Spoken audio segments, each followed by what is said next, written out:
All right, let's move on to the awful reporting that you guys have up at Dropsite. It's not awful reporting, it's reporting on something awful, I should be clear about, out of Damascus. Ryan, what can you tell us? You can put up this D1 here. So Tuesday evening, Israel launched airstrikes around Damascus.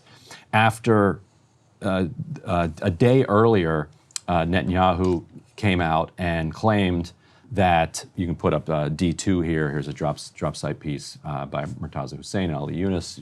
I can put a link down there and people can go read it. So Monday, Netanyahu said, southern Syria is now off limits for the Syrian government. It is, and Netanyahu referred to it, and so did Defense Minister Israel Katz, who confirmed that Israel was the one that carried out these airstrikes as a security zone, quote unquote security zone. So this is a de facto annexation of Syrian territory way north of the Golan Heights, effectively saying anything south of Damascus is a no-go zone for the Syrian government. This is a heavily Druze community.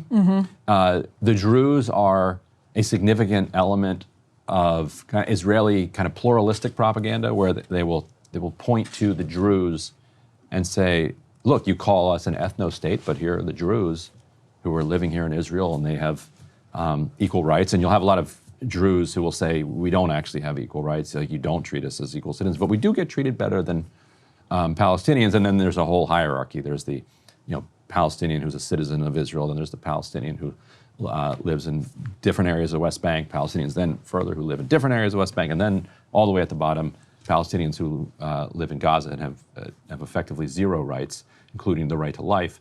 And so the Syrian government has truly bent over backwards to convey to Israel and to the United States, Europe, and everybody else that they want no piece of this axis of resistance. That Assad was a member of this axis of resistance, one of dubious reliability, but a member nonetheless. They overthrew Assad, and they have said that they do not want any of this smoke.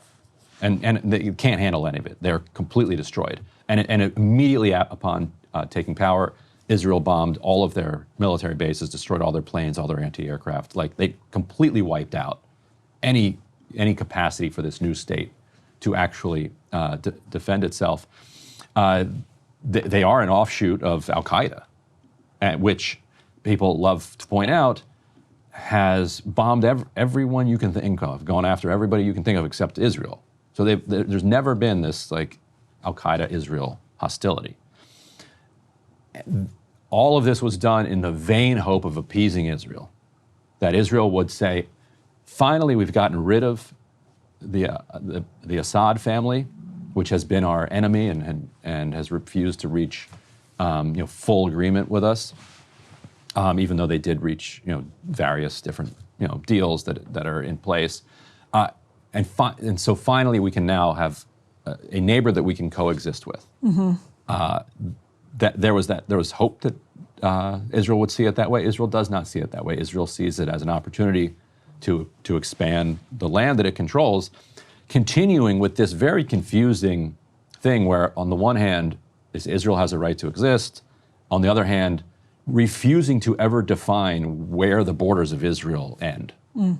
Because if it has a right to exist, but it doesn't ever define where its borders are, then does it have a right to exist in southern Syria? And is southern Syria now Israel? Southern Lebanon now Israel?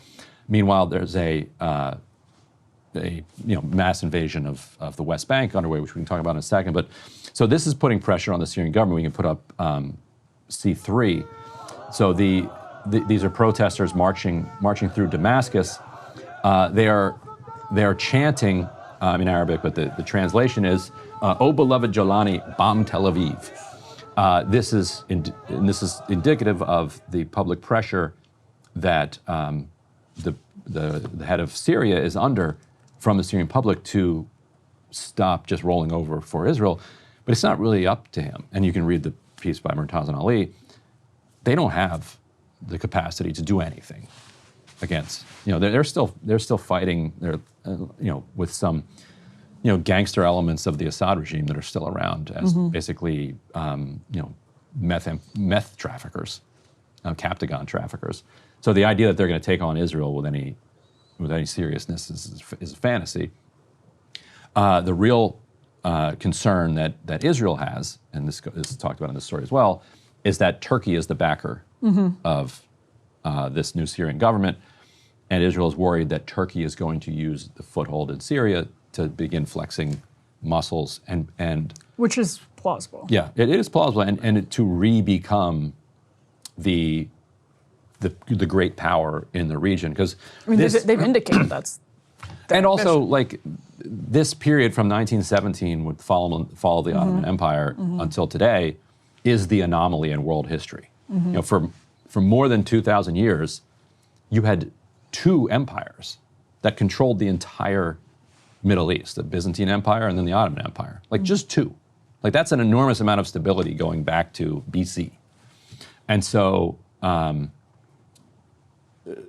you can imagine, like, so nationalism was kind of forced on this region after World War I in a fake way, where there weren't really random borders. There weren't random borders and fake made-up nationalities, with people deliberately pitted against each other so that the West could keep them poor and struggling and extract their resources. If we actually cared about reducing the amount of conflict in the region, you'd probably go back to everybody unified under some type of government. This was the dream that kicked around as the kind of pan-Arab socialist movement, which said we're not Iraqis and Iranians and Turks and Syrians. We're Arabs. Arabs and Persians, and we're all in this area together. Now Turkey has a different idea back in the back of Erdogan's mind, where he's going to say, well, how about we just bring back the Ottoman Empire? And then Israel's like, well, wait a minute, where do we fit into that? Sets off some red flags. Yeah, hold on a second. Because this whole area over here of Palestine, when it was in the Ottoman Empire, was not an independent country called Israel. So. And what do we know about, both Hegseth and Rubio, what can we assume, or how can we assume they'll handle Israel's move here? Full support, essentially. Rubio is an interesting case because he is completely hemmed in and has basically no authority left, and doesn't even seem, like, I was for a minute complaining that the State Department wasn't having daily briefings. I'm like, why would I want to go to a State Department daily briefing as if they have anything to share with us, which would imply that they know what's going on. They have no idea. They're learning from us what's going on.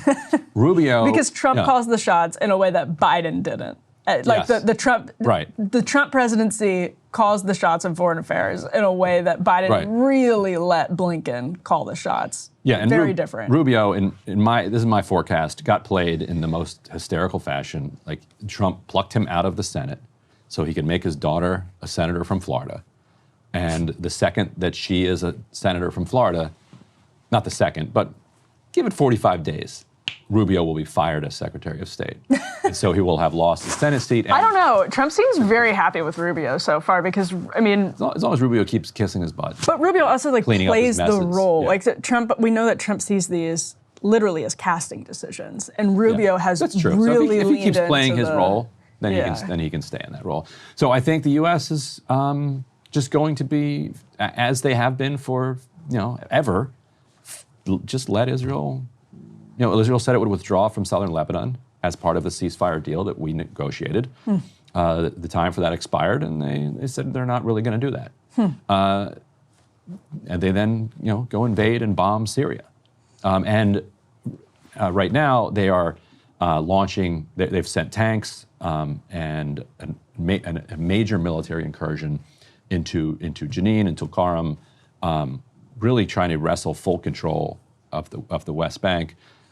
Displacing tens of thousands of people, seizing homes, seizing entire villages and cities, and in the direction of complete annexation of the West Bank. So they're going for it. CPAC passed a resolution last week. What was that? About annexation of the For it or of against it? Judea and Samaria. They're for it? Yeah. Oh, yeah. well. So we'll see. But that It's not just CPAC to weigh in on another country, like just getting to annex territory. I mean, I just say that because it's an interesting indication of where the people who are pressuring the Trump administration are right now. Like, they didn't even really have to they didn't even have to talk about that. But it's a priority. So. Yeah. So look, Israel has unlimited weapons from the United States, and it has the military capacity to throw people out of their homes and seize more land. It's 2025, and they're going to do that.